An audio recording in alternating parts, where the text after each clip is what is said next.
Oi, turma do livro Dois Mundos Tão Meus, Luiz Sérgio, Irene Pacheco Machado. No capítulo 29, aproxima-se o Calvário.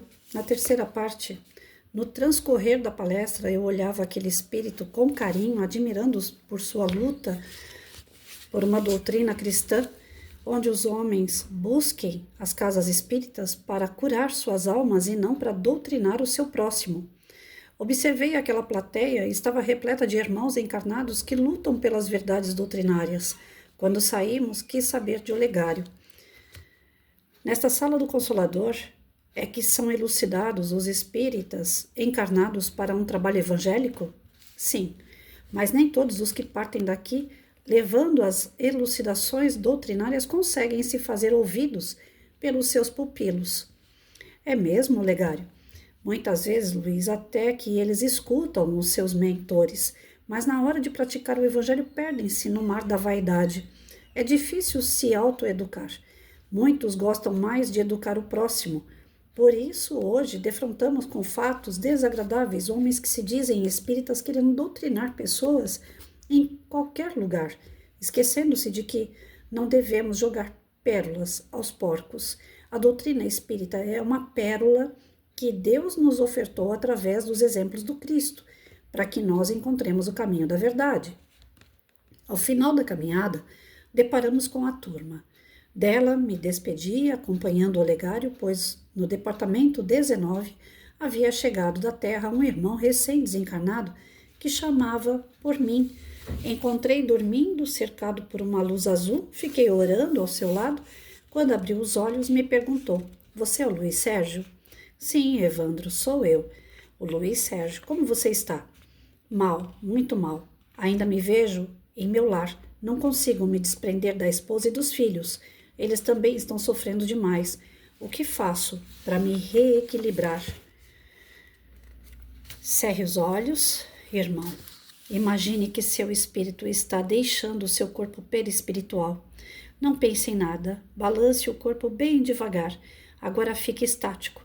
Você vai sentir que seu corpo perispiritual está ficando no leito e o seu espírito vai seguir junto ao meu, até os lugares onde os sofredores precisam da nossa ajuda. Assim, Evandro desprendeu-se das preocupações materiais e o seu espírito foi levado até os lugares de sofrimento. No início, ele relutava em prestar ajuda, mas logo arregaçou as mangas e trabalhou junto aos sofredores. Ao chegar a hora de retornar ao corpo perispiritual, perguntou-me: "Posso sempre fazer isso?" "Não, não pode. Esse trabalho é para pessoas já capacitadas. Nós o trouxemos porque o irmão não havia ainda se desprendido da matéria. Possuía méritos para um desligamento e nos permitiu aliviá-lo. Não teve dificuldade em aproximar-se do corpo e o fez como se isso lhe fosse natural. Nada perguntei, mas confesso que fiquei curioso. Evandro, ali na minha frente era outra pessoa, bem mais calmo. "Luiz, o que você fez para apagar da minha mente os fatos que me prendiam ao meu lar?" "Nada fiz. Sua casa mental é que expulsou as tristes lembranças e o seu espírito se conscientizou de que o trabalho junto aos que sofrem ainda é o melhor remédio. Isso eu expliquei, já me despedindo, pois outras tarefas me esperavam. Na porta, a enfermeira, Mara, me aguardava. "E aí, Luiz, como ele está?" "Ótimo, mas não sei até quando. Depende dele, se quer sofrer ou se libertar." "Obrigada, amigo. Volte mais vezes." "Logo que me desocupar, voltarei. Aqui, se Deus quiser." Ao ganhar o jardim, não deixei de notar sua beleza. O sol acariciava as plantas, as eras, os lagos, os pássaros, enfim, todo aquele deslumbrante cenário que Deus nos ofertava ao nosso belo mundo espiritual. Nisso, uma linda menina chegou-se a mim, ofertando-me uma flor lilás. Beijei-a, dizendo: "Obrigado, irmãzinha. Vou oferecê-la para Maria, pela saúde e paz de alguém que amo muito." Ela me presenteou com outra, dizendo: "Leve esta até Francisca Teresa, para perfumar aqueles que estão em aflição." "Qual é o seu nome?" "Luana." "É uma bela menina, que Deus a abençoe." Falei, alisando seu cabelo. Logo estava junto de outras pessoas distribuindo as flores. Cerrei os olhos e orei: Senhor, tem piedade das tuas criaturas, segura-as bem forte nos teus braços amigos, dando-lhes a certeza de que és o verdadeiro irmão, que não desamparas aqueles que sofrem e carregas nos braços os fracos e oprimidos. És o timoneiro daqueles que estão enfrentando as tempestades da vida. Senhor, meu Jesus Cristo, ampara todos nós, ínfimas criaturas lutando para merecer a luz que irradia sobre nós. Obrigado, meu Cristo, e que possamos merecer a tua ajuda hoje e sempre. Dali dirigi-me até a universidade onde a turma já se encontrava. Acomodei-me na minha cadeira e com emoção assisti Jesus a caminhar ao lado dos discípulos. Essa parte eu vou deixar para amanhã. Amanhã não, segunda-feira.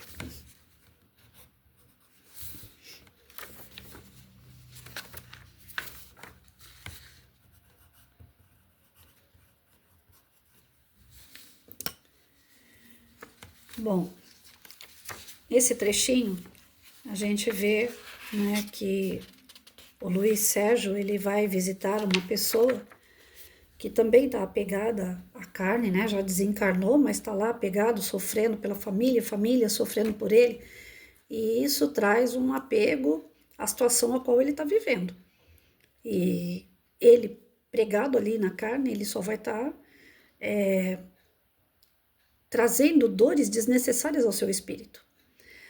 E o que o Luiz Sérgio fez a ele, de levar ele num lugar onde tem pessoas sofrendo, que ele pudesse ajudar, é justamente o ensino que a espiritualidade traz pra gente sempre. Sempre eles falam pra gente assim, veja a dor do próximo, sempre vai ser maior do que a sua. E com isso você auxilia o próximo, deixando a sua dor de lado.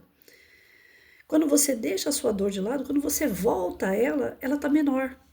Porque você viu que o problema do outro é muito maior do que o teu. Você foi lá auxiliar, ou seja, ninguém é tão pobre que não possa oferecer ainda o que tem de melhor ao outro. Nem que seja um sorriso, nem que seja um ouvido, uma palavra amiga. Quando a gente diz oferecer ao outro, não é oferecer dinheiro, não é oferecer esmola, não é oferecer bens materiais. Às vezes é necessário para algumas pessoas, de imediato, aquela emergência do alimento, do pão. Mas Jesus disse, nem só de pão vive o homem. Então não é só o alimento material que nós devemos doar, que nós devemos dividir para com o próximo, mas todos nós podemos dividir algo que está dentro de nós, que não custa nada e que não tem mercado nenhum. Nós temos vivências, experiências que servem, às vezes, de exemplo para o outro que ainda não passou, para o outro que ainda vai passar.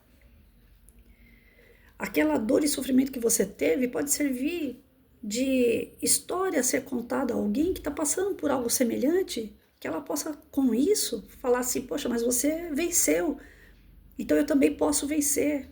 Serve de referência, de exemplo, de luz no caminho de alguém.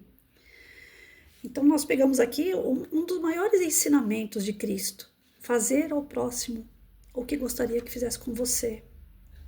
Quando você doa parte daquilo que você tem de bom ao próximo, a tendência é que aquilo volte em luz para você. Eu tenho um grande problema quanto a isso, de ajudar, porque eu não quero ajudar como a espiritualidade faz. A espiritualidade não carrega a gente no colo, ela não faz tudo por nós, mas eu sou do tipo que quando eu entro numa briga, eu entro para ganhar. Então eu quero ver aquilo feito, eu quero ver aquilo resolvido, seja de quem for. Toda vez que eu entro numa batalha, eu entro para vencer. Eu tenho isso comigo desde que eu me conheço por gente. Toda vez que eu pego a dor do próximo para mim, eu pego a dor. Tá certo fazer isso? Não, não tá. Por quê? Porque o ideal é você ajudar sem sofrer com a dor do outro. O ideal é você ajudar sem querer que as coisas aconteçam da sua forma, porque muito do que acontece é da vontade de Deus. A pessoa precisa passar por aquilo. Tem a história da vaquinha, né, que eu já contei num outro canal uma vez. O mestre chegou numa fazenda e mandou o discípulo jogar fora a vaquinha, matar a vaquinha. Só tinha uma vaquinha na fazenda. E o mestre falou, vai lá e mata aquela vaquinha. O discípulo falou, mas mestre, essa vaquinha é a única que dá sustentação para essa família. É dali que sai o leite, né? Eles vendem o leite, eles bebem o leite, é a única coisa, a única forma que eles têm de conseguir se manter. E aí o mestre não dá ouvidos ao discípulo e fala, vai lá e mata a vaquinha. E o discípulo, sem entender nada, obedeceu, matou a vaquinha. E a família de pobre ficou mais pobre ainda, a princípio. Aí o mestre foi embora e o discípulo ficou com aquele peso na consciência, falou, nossa, eu matei a vaquinha que era o sustento daquela família, era a única coisa que eles tinham. Aí, passado algum tempo, o discípulo voltou naquela fazenda. Chegou lá, a fazenda estava próspera, tinha outros gados, tinha água em abundância, tinha uma casa mais bonita. Daí ele falou, as pessoas que estavam aqui certamente morreram, né? E agora são outras que estão aí. Mas ainda assim eu vou bater lá para saber o que aconteceu com a família. Aí ele bateu na fazenda, quem sai? O proprietário. Aí ele falou assim, eu vim aqui há anos atrás, o senhor estava muito pobre, muito miserável, só tinha uma vaquinha. E o que aconteceu com essa fazenda? Compraram a fazenda do senhor? O senhor está trabalhando como serviçal da fazenda? Ele falou, não, eu sou proprietário da fazenda. Depois que a vaquinha morreu, nós tivemos que aprender a fazer outras coisas. E aí com isso a fazenda prosperou. Nós aprendemos a abrir a bica d'água, se tornou um rio. Aqui nós temos mais animais em função da água, nós conseguimos vender mais leite, nós conseguimos abater alguns animais e vender a carne, e nós prosperamos.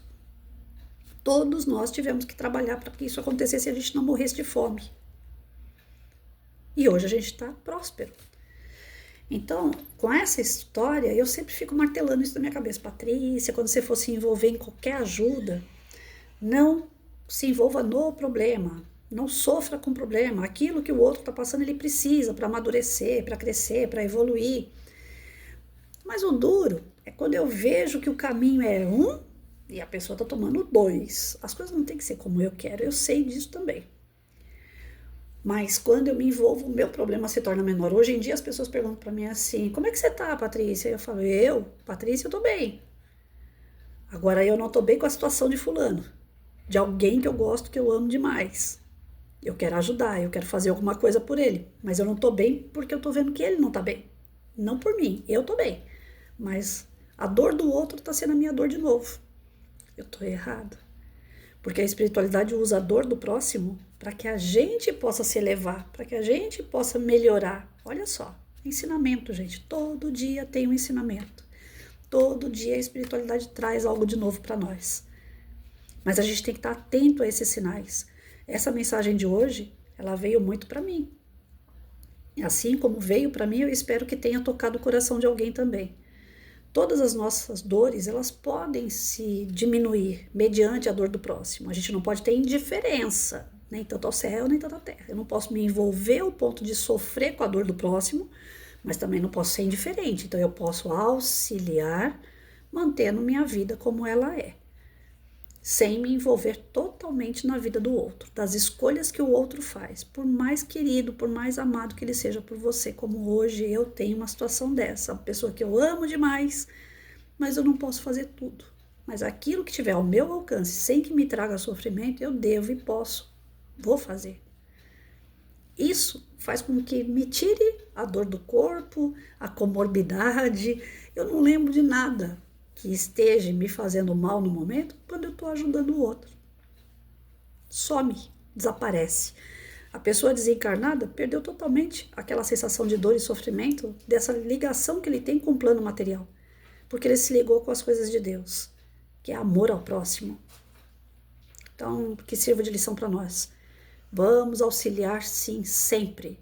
Isso nos ajuda, nos eleva, nos transforma, nos faz feliz. Só não podemos ir muito além, como a Patrícia geralmente vai, né? Então, uma puxadinha de orelha para mim. Se tem alguém que é como a Patrícia, outra puxadinha de orelha para você também. Mas a gente não pode deixar de fazer o bem de maneira nenhuma. Isso nos ajuda a sair do poço que nós estamos. É a força que nós precisamos para sair dos problemas que às vezes a gente se enfia e não vê solução. A solução depois ela vai aparecer naturalmente. É só a gente agir em prol do bem. É só a gente estar ligado com um plano maior, fazendo de todo o coração, com toda a vontade, que as coisas em volta vão se abrindo. É da lei de Deus, é da lei natural. que essas coisas ocorram. Ótimo final de semana.